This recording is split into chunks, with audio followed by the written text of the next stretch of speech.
नहमदुहु व नसल्ली अला रसूलिहिल करीम अम्मा बाद फ़अऊज़ु बिल्लाहि मिनश्शैतानिर रजीम बिस्मिल्लाहिर रहमानिर रहीम। आज मेरी गुफ्तगू का उन्वान है रोज़े के माशरती ज़िंदगी पर असरात। रोज़े के जब हम बहुत से फ़ज़ाइल देखते हैं तो हमें ये अंदाज़ा होता है कि ये एक नेकियों का मौसम बहार है, यानी एक इनफ़रादी तरबियत भी है इसमें और एक इज्तमाई तरबियत भी है। इसमें इज्तमाई तौर पर जब हम इसको रोज़ा रखते हैं तो एक जो है वो माहौल बनता है और नेकियां पनपती हैं पूरे माहौल में। इसकी वजह यह है कि जिस तरह नमाज और रोज़ा गो के वैसे तो एक इनफ़रादी इबादत हैं, लेकिन जिस तरह नमाज को जमात से मुंसलिक करके उसको एक इज्तमाई इबादत बना दिया गया, इसी तरह रोज़े को भी एक ही वक्त में तमाम लोगों के लिए एक महीने के अंदर और एक ही तरीक़ाकार और एक ही तरह के औकात के हवाले से फ़र्ज़ करके एक इज्तमाई उसको एक शक्ल दे दी गई।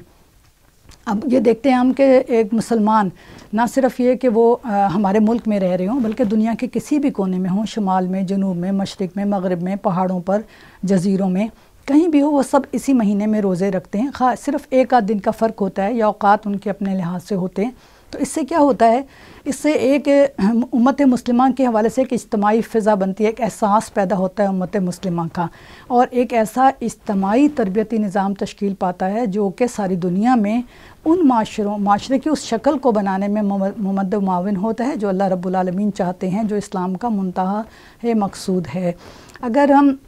देखते हैं तो जब अखलाकियात पे अगर हम बात करें तो अखलाकियात के हवाले से जब इंसान अपने अखलाक को बेहतर बनाता है और वो माशरे में लोगों से मिलता है और उनके साथ घरों के मामले भी और बाहर भी तय करता है, तो ज़ाहिर है कि वो मामलात भी ज़्यादा एहसन हो जाते हैं। हम घर की जो अगर हमारा माशरती ज़िंदगी है उसका जो स्टार्ट होता है वो बिल्कुल हमारे घर से होता है। छोटी सी महदूद हमारी इज्तमाइयत जिसमें वालिदैन हैं, ज़ौजैन हैं, औलाद है और उस बहन भाई हैं, और उसके बाद वो दायरा बढ़ता है और उसमें मैके के और ससुराल के रिश्तेदार, ननियाल, ददियाल आते हैं और फिर बड़ी बरादरी आती है, और उससे बाहर निकलें तो हमारे अहले महल्ला आते हैं, जाए मुलाजमत के लोग हो जाते हैं, हमारे अहबाब हो जाते हैं। उसके अलावा माशरे में जिन भी लोगों से हमारा राब्ता रहता है मुख्तलिफ़ ज़रूरतों के तहत इदारों में लोग हो गए, और फिर माशरे के महरूम तबक़ात, इन सब के साथ जब हम अपने वो अखलाकियात के साथ मिलते हैं और अपने अमल करते हैं, मामलात करते हैं, तो उसके अंदर एक हुस्न और एक खूबी पैदा होती है और माशरे के अंदर मजमूई तौर पर एक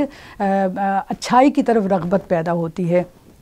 इसी तरह जब इसमें अखलाक में अगर हम देखें कि हम रिज़्क़ हलाल की हमें ताकीद की गई, क्योंकि ज़ाहिर है जब रोज़ा रख रहा है इंसान अल्लाह के हुक्म से, तो बदरजा ऊला तो सबसे ज़्यादा यह है कि इंसान का रिज़्क़ जो है वो हलाल हो। जब वो रुक रहा है अल्लाह के हुक्म से जायज़ खाने पीने से, तो उसको ये सिखाया जा रहा है कि वह हराम रिज़्क़ से रुके। तो अगर वो वाकई एक माशरे के अंदर रोज़े के अंदर रोज़ा रख कर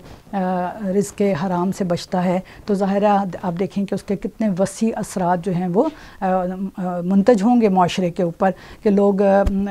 जो हैं वो ज़ख़ीरा अंदोज़ी नहीं करेंगे, लोग जो हैं वो माल के अंदर कस्में नहीं खाएंगे और ख़राब माल नहीं बेचेंगे, कीमतें नहीं बढ़ाएंगे। तो ये ऐसा होना चाहिए। अगर नहीं हो रहा तो हमें मुसलमानों को सोचना चाहिए कि ये हमें करना है। इसके बाद इन्फ़ाक़ का मामला है कि इंसान जो है वो ज़कात भी अदा करता है इस महीने में, जिस तरह, लेकिन हालांकि मशरूत नहीं है रमज़ान से, लेकिन बहुत सारे लोग करते हैं अजर और सवाब के ज़्यादा हसूल के लिए।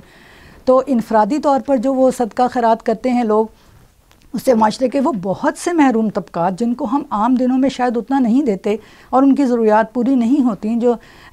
2 वक्त की रोटी भी नहीं खा सकते हैं, उनको हम फ़िदिये की शक्ल में भी देते हैं, नफली सदक़े की सूरत में भी देते हैं, और हम ज़कात में से भी देते हैं। तो बहुत सारे लोगों के मसाइल दूर होते हैं और उनको पेट भरने का मौका मिलता है, और इसके अलावा भी उनकी बुनियादी ज़रूरियात पूरी होती हैं। ज़कात की जब बड़ी बड़ी रकूम इस महीने में निकाली जाती हैं या अलग से भी दी जाएँ, जो तरबियत दी जाती है उसमें, तो बहुत सारे इदारे जैसे कि यतीम खाने हो गए, अस्पताल हो गए, या कुछ मदारिस के अंदर यतीम बच्चे हो गए जो कि, या जनरल बच्चे हो गए जो कि तालीम हासिल करते हैं, जिनके पास वसाइल नहीं होते, कुएँ खुदवाने का अमल हो गया, तो ये एक इदारा जाती निज़ाम जो है वो बेहतर होता है माशरे का। तो इसी तरह अगर हम ये देखते हैं कि दावत दीन के ख़ास मौक़े होते हैं, इसमें लोग इज्तमाई तौर पे नमाज़ें पढ़ते हैं, वहाँ एक दूसरे को देखते हैं,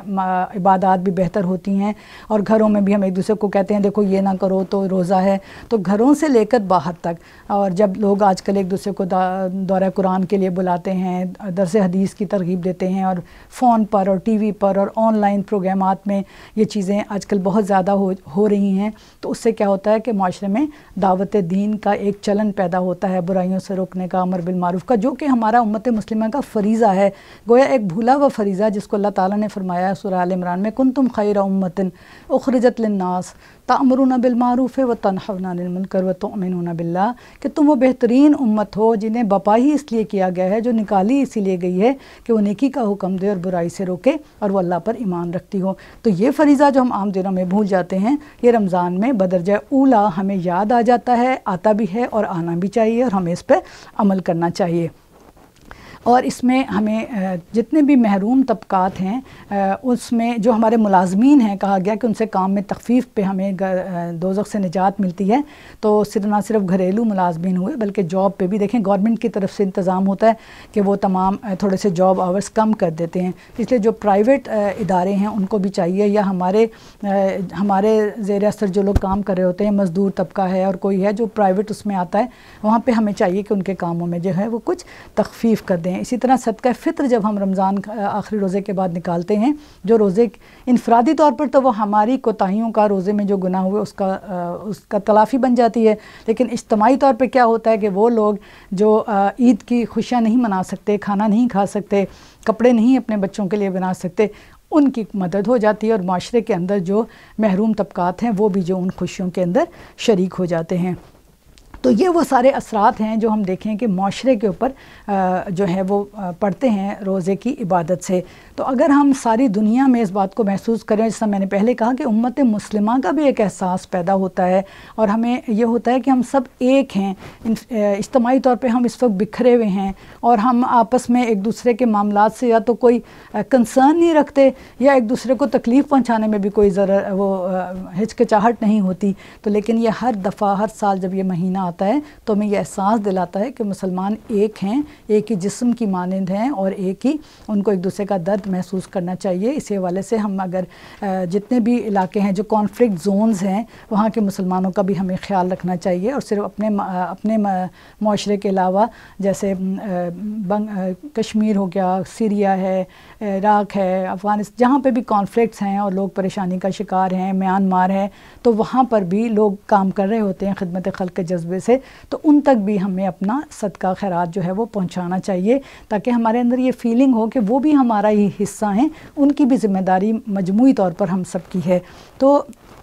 اگر ہم ان تمام چیزوں کو ذہن میں رکھتے ہوئے اپنے روزوں کو رکھیں گے, تو ہم یہ ذہن میں رکھیں کہ روزے کی ایک انفرادی بھی حیثیت ہے اور ایک اجتماعی بھی حیثیت ہے. ان دونوں کو جب رکھیں گے تو گھر کی اجتماعیت سے لے کے, جب گھر میں ہمارا ماحول اچھا ہے, ہم نے دین کا ماحول بنایا, ہم نے سب کے حقوق ادا کیے, اس گھر سے باہر نکلتے جیسا میں نے کہا پورے معاشرے میں ادا کیے, تو انشاءاللہ ہم وہ ایک اجتماعی ماحول بنانے میں کامیاب ہو جائیں گے اپنے معاشرے کے, جو مثبت ہو اور جو اللہ کی رضا کے مطابق ہو, اور وہ ہمیں دین کے لحاظ سے آگے لے کر چلنے والا ہو, اور دنیا میں بھی مسلمانوں کو اٹھانے والا ہو. تو اللہ تعالیٰ سے اسی دعا کے ساتھ ہم ختم کرتے ہیں. وآخر دعوانا الحمدللہ رب العالمین.